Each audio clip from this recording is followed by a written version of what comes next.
So an alliance between Acclaim and Midway was firmly established over the development and release of NBA Jam on the console. Though rushed, as we mentioned for Jam Day, left in the capable hands of Acclaim's development team Iguana, the console port was still very playable and left most fans happy, which ensured further releases like Mortal Kombat and Mortal Kombat 2. I imagine Midway would have been pretty happy with Acclaim's ports of Mortal Kombat and Mortal Kombat 2. They were simple, smooth, and did a good job of emulating the action and difficulty of the arcade version. But Acclaim wasn't keeping their eye on the ball, and lost control of their spending and focus on their core business, and began expanding beyond their means. Welcome back to Strictly Sega's NBA Jam Spectacular Part 2.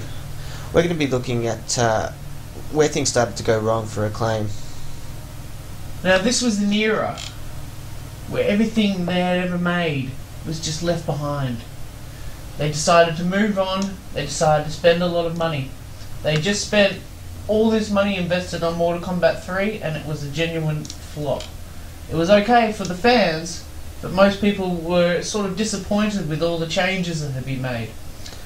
So along came NBA Jam Tournament Edition. So have a look.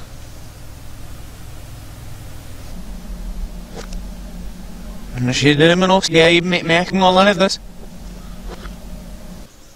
is pretty much NBA Jam Plus.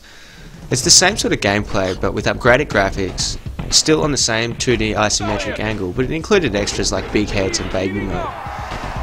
The ability to substitute players when they were tired meant the introduction of more players to each team. The number of players in this version jumped out to 120 NBA players and had extras like Will Smith, lots of the developers and actual players from the past. Coleman! He's on fire! Okay, so by now Acclaim had taken over rights completely to make NBA Jam games without having to remake Midway versions of the game. So this brings us somewhat sadly to our final version of the game, NBA Jam Extreme. This 3D attempt was a totally different version of the game. The gameplay and graphics were very different, with a camera that zoomed and panned a lot more. The players were much larger on screen, which changed the interaction and perspective. There was now much less space in the court. How does he do that? The computer catch-up was more advanced and the blocks and steals were the most precise of all the games. You could also choose big heads before each game as an option. Grabs the rebound. The dunks were more extreme, as now the game held dunks as its main focus. It had tons of different codes and extra features, and 170 NBA players, which made it the biggest version to be released. All that, and yet we just couldn't get over that shocking camera.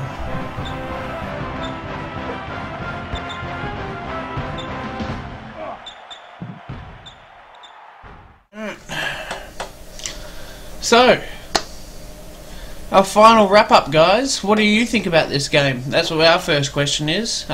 It's not exactly the most complicated game to pick up and play, but it can be off-putting to players who aren't basketball fans to begin with, because people think that a lot of basketball knowledge is needed to play this game, where it just isn't really. It's a good fun game. You get to beat people up and stuff like that, and it's not something that just basketball people that love basketball play, because there are just fun elements to the game outside that.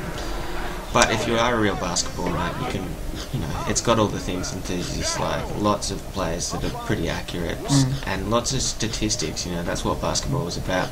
But in the later versions, I think some of the add-ons and extras actually just started to take away from the game. There was too much happening. It did, and they were trying to get too much at a cost. The cost was the camera angles were shocking and stuff like that. We've already discussed all this before, but yeah, just that was what really got us about that. It was released on just about every console, wasn't it, Nick? I can think of just about everything post 16-bit onwards. Even in PlayStation 2, Xbox, I believe there's a copy of NBA Jam available even, But I think that's even